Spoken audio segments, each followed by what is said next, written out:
In the vast expanse of cinematic history, certain films stand as towering monuments, transcending mere entertainment to become artistic milestones.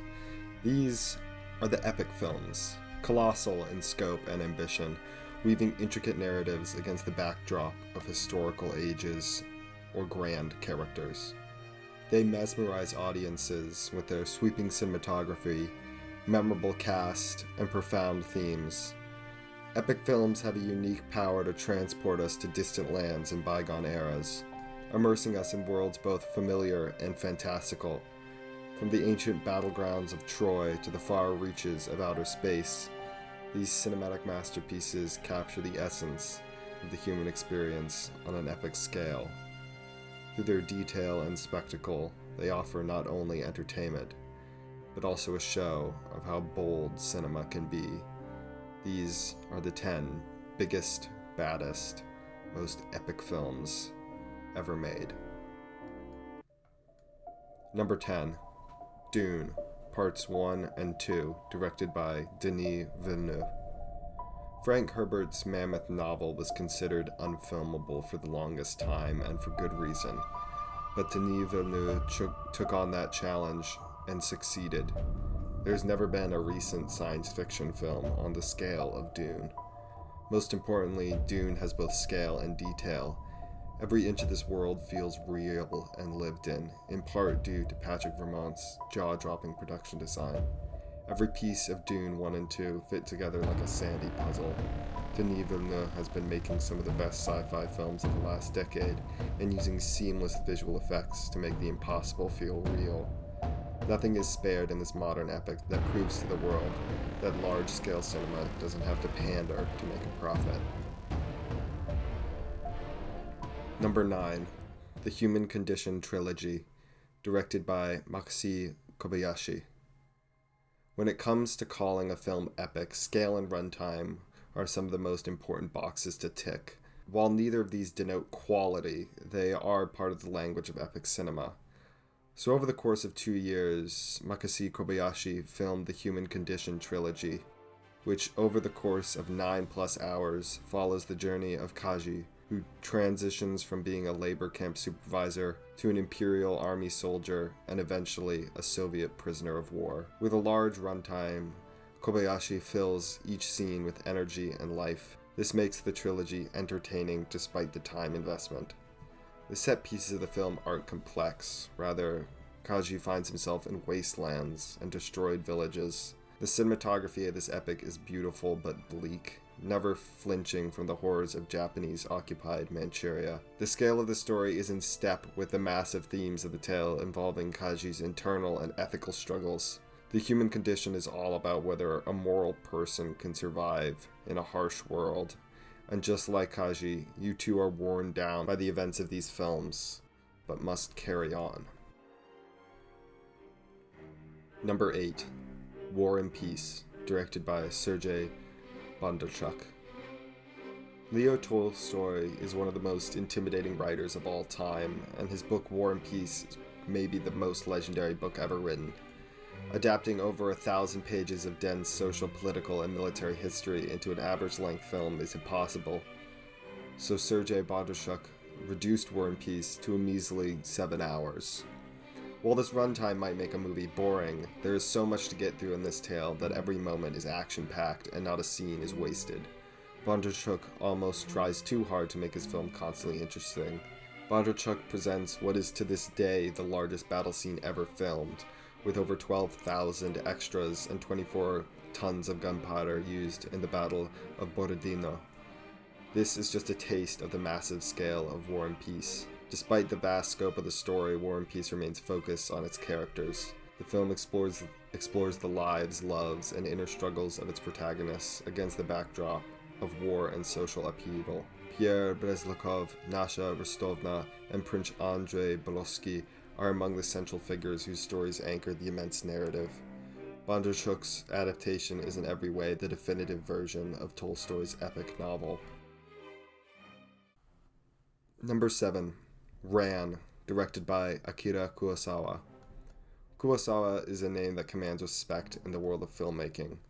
In all of his many films that could be called epic, none comes close to 1985's Ran.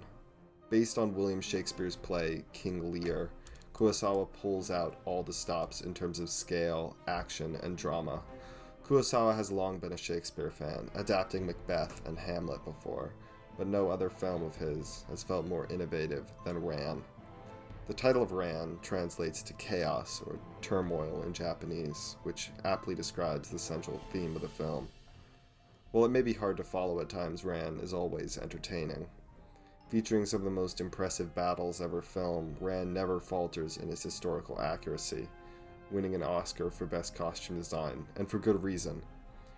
Ran is widely regarded as one of Kurosawa's crowning achievements and has been a significant influence on filmmakers around the world. The colorful visuals of Ran are a feat, turning even bloody battles into beautiful paintings. Once Upon a Time in America, directed by Sergio Leone. While I may not like some of the elements of this film, I nevertheless have to take my hat off. Sergio Leone crafted a rough and tumble picture of New York City that still amazes the eye and captures the imagination. Rather than a period piece, Once Upon a Time in America feels like it was shot in the 1920s. Sergio Leone's visual style is characterized by sweeping camera movements and elaborate set design. The film's stunning visuals, combined with Ennio Morricone's haunting score, create a cinematic experience that feels larger than life. From the bustling streets of New York to the opulent interiors of gangster hideouts, Once Upon a Time in America transports viewers to another time and place entirely. Almost no other portrait of America has been better visualized. Sergio Leone does to New York what he did to the American West, making it real and gritty and culturally powerful. Number 5, Lawrence of Arabia, directed by David Lean. David Lean is the American filmmaker who best defines what an epic film is. The Bridge on the River Kwai, A Passage to India, and Dr. Zhivago are all in the pantheon of historical epics, but anyone who knows anything knows that Lean's grandest film is Lawrence of Arabia. When you think of an epic film, Lawrence of Arabia is the one that comes to mind. The definition of epic cinema should just be the words, "Go watch Lawrence of Arabia." In 1962, no other filmmaking endeavor matched the real-world scale of Lawrence of Arabia. Shot in Jordan, Spain, and Morocco, the stunning cinematography is still jaw-dropping. David Lean's craftsmanship is on full display as the massive story unfolds like a rich classical novel.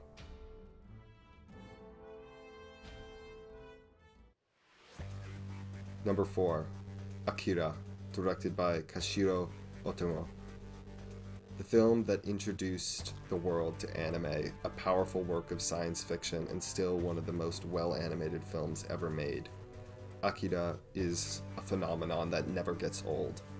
Better looking than most modern animated features, the world of Akira pulses with life and energy. Akira is a masterpiece of animation and storytelling that continues to captivate audiences 4 decades after its release. Its groundbreaking visuals, thought-provoking themes, and unforgettable scenes have solidified its place in animated cinema. Whether you're a lifelong fan of anime or a newcomer to the genre, Akira is an essential viewing experience for all cinephiles that demands to be seen on the biggest screen possible with the best sound system.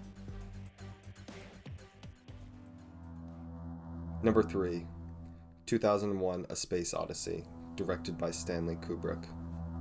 When I said that Dune was the largest scale sci-fi film ever made, we all knew I was lying.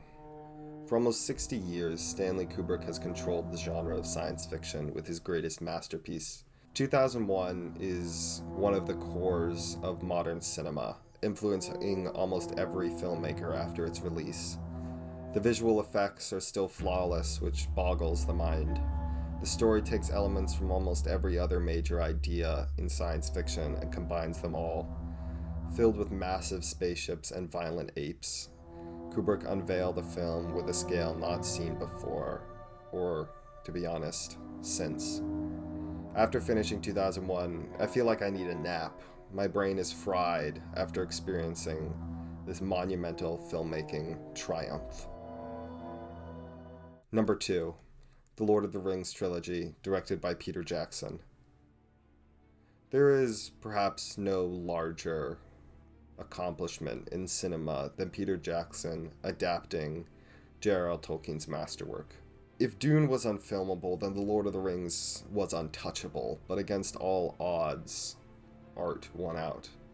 In any other world, these films would get bogged down by executive meddling and end up being cash grabs.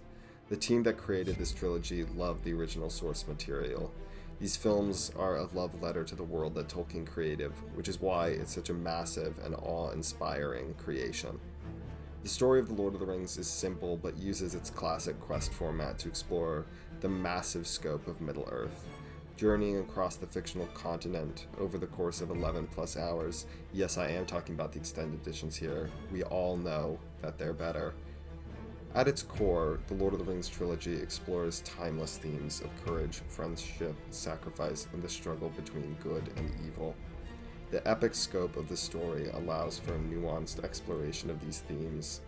These films are one of the most compelling reasons why the fantasy genre is more than just mindless pulp, and can hold the same complexity and power as any other genre.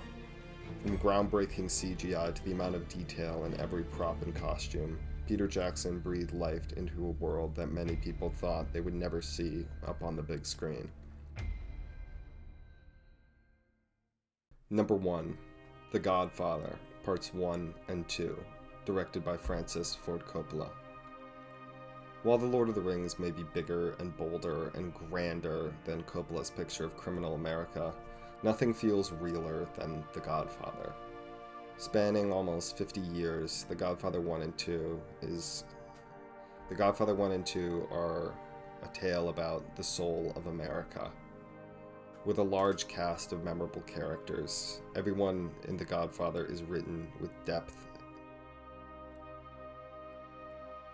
With a large cast of memorable characters.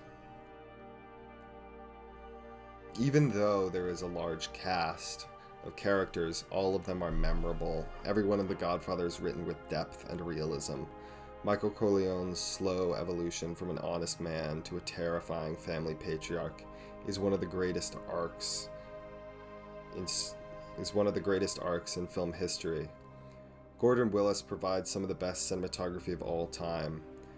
Both films look aged and worn in a way that only enhances the realism of the story. These films are notable for their meticulous attention to detail, from the costumes and set designs to the dialogue and performances. Coppola's masterful direction creates a rich tapestry of characters and relationships, drawing the audience into the world of the mafia with an almost hypnotic allure. The Godfather 1 and 2 are sprawling epics that span decades and cover a wide range of locations. From the bustling streets of New York City to the sun-drenched landscapes of Sicily, the films feature grand set pieces, including lavish weddings, elaborate funerals, and tense negotiations between rival crime families. The scope and scale of the story lend a sense of importance to the narrative.